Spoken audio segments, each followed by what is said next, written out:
Hi, I'm Perry Atkinson, General Manager here at theDove. Hey, check out our other videos and check out our website at theDove.us. Welcome back to Focus Today. Steve Johnson here with you, along with Laurie Cardoza-Moore, founder and president of Proclaiming Justice to the Nations. And she had a choice seat last week that very few people in the entire world were able to sit in. And she is our guest today because she was in the Congress when Benjamin Netanyahu, the Prime Minister of Israel, was giving his speech. And Laurie, Perry said that you were going to be there. How did you get such a coup of a seat like that? How'd that happen? Well, it had to be God, because I understand that they had a 10% increase in requests, or 10 times increase in requests to be in that gallery to hear the Prime Minister's speech this year, prior to the other previous two times that he was there. But it was just absolutely phenomenal, and I have to thank my Congresswoman, Marsha Blackburn. You know, she has been a tremendous supporter of our efforts at proclaiming justice to the nations.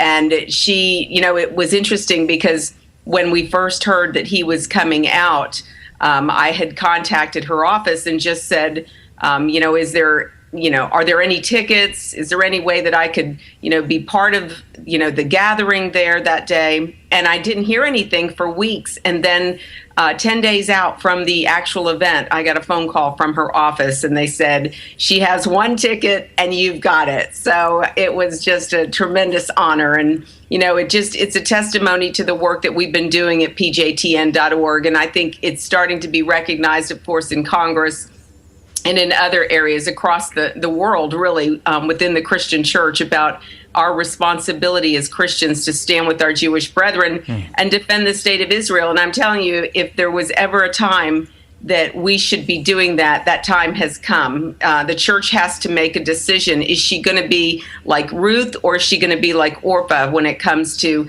the nation of Israel? Is she going to go back, return to her pagan gods, or is she going to follow and stand with Israel and protect Israel and protect our brethren, not just in the land, but around the world? And we are witnessing, you know, the rise of global genocidal anti-Semitism. At the same time, we're witnessing the slaughter of Christians throughout the Middle East. And to hear the Prime Minister deliver his message about the existential threat that we face in the West, it's not just Israel.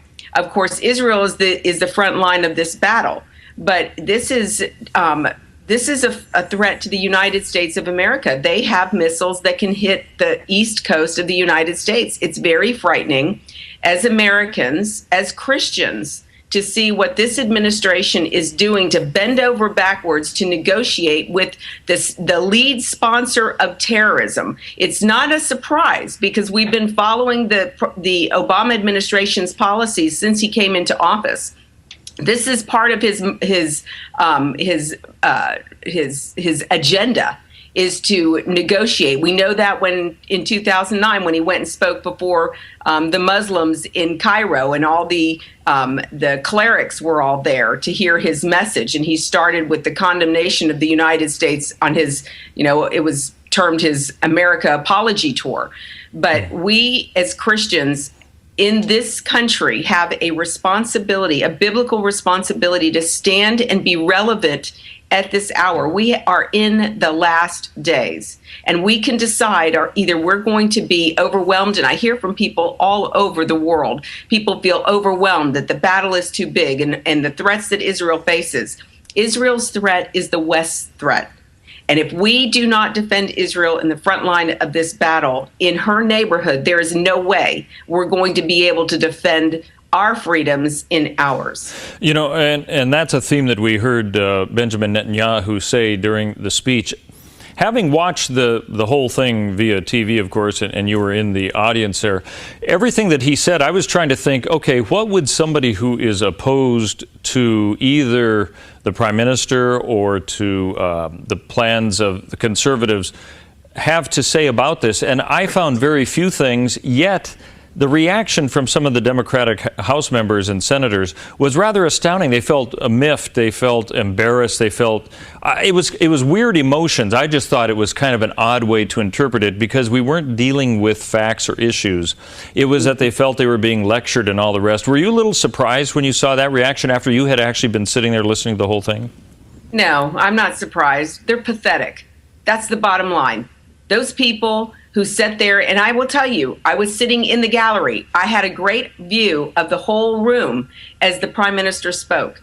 Those Democrats sat over there in their corner, pouting, with their arms folded. They wouldn't get up to applaud or offer applause to the prime minister, to his message. He came to the United States, to the American people.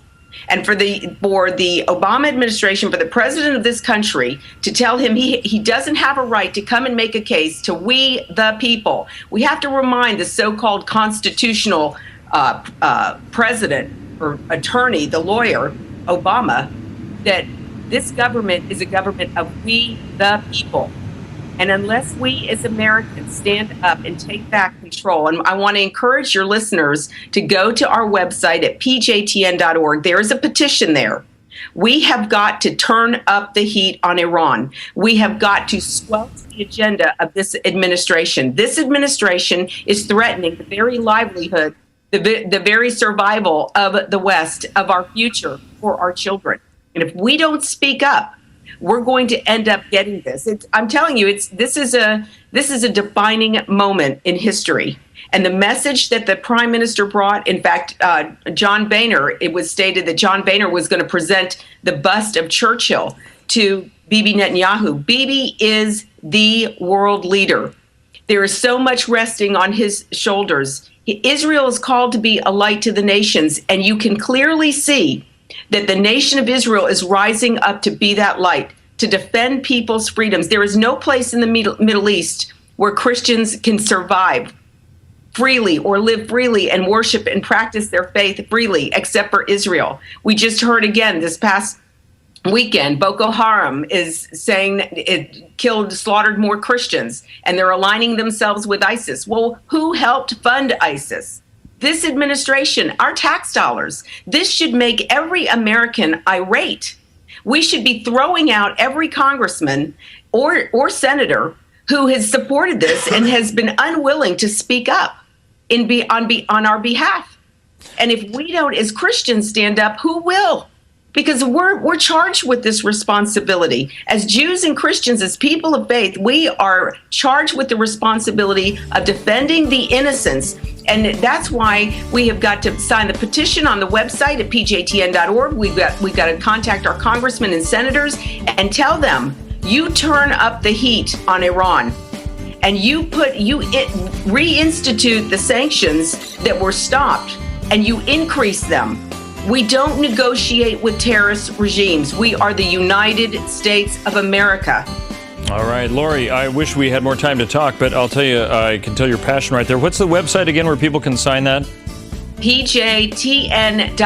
And then please encourage your family and friends to do likewise. We need hundreds of thousands of signatures because we're going to send this to Congress to tell them, we don't care what the administration says. Okay.